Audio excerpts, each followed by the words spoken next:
Abatuuze ku kyawo Kisamba Kirinnya Biga ekisangibwa mu Ggombolola ekimenyedde mu disitulikiti y'e Mukono bawuniikiridde mu lukiiko lw'ekyalo abafamire y'omugenzi Odama Emmanuel nga bakulembeddwamu Osuma Philip ne Abiru Juliet bwe beeganye Nnamwandu Nakigozi Kalo nga batamumanyi mu kika ndi na muganda waabwe yagenda okufa nga talina mukazi yenna gw'abanjulidde.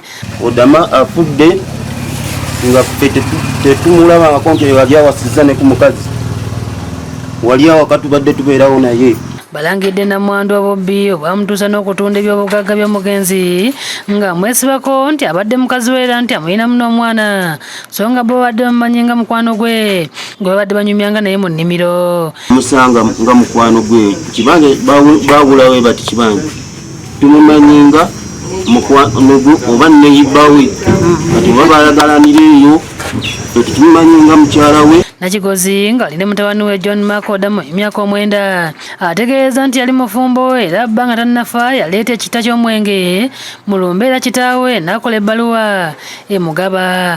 Ayongedde n'akalambira nga bw'atagenda kuwasa famire ya bba ebiwandiiko by'obugagga okuli endagaano z'ettaka kubanga omugenzi yabimuteresa. Era n'endagaano ze nina omwami wange yazinkwasa nti munange tereka ebintu byaffe kati ate ebiwandiiko byansaba mba nabifuna ntya? Atali mukazi n'omwana musomo. Kino kyongedde okuleeta emitetemeye mu byenyi by'abooluganda lw'omugenzi ne balangira Nakigozi okutabaala mbasajja ng'ekisa kimutiiriikako butiiriisi.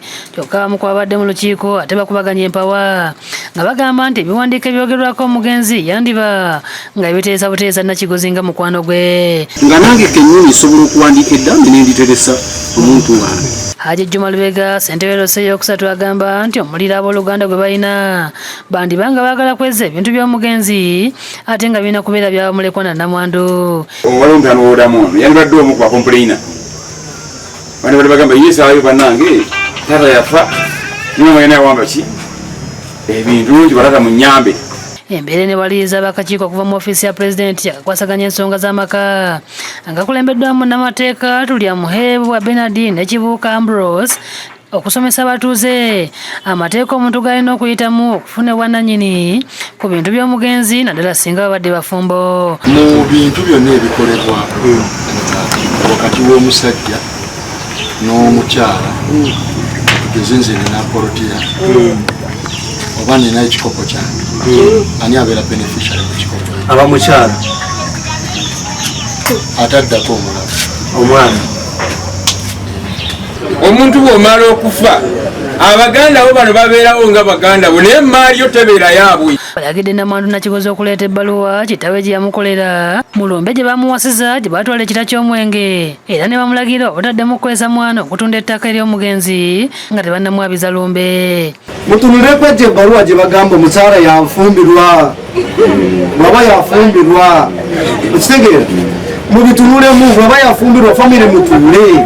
Ati sajjala yasobola okutaasa omuntu oyo omwana oyo asobola alina okufuna mugabo gwani gwa kitaawe. David Msikalyankolo yakusakidde eggulire eno ku Lwabukedde TV.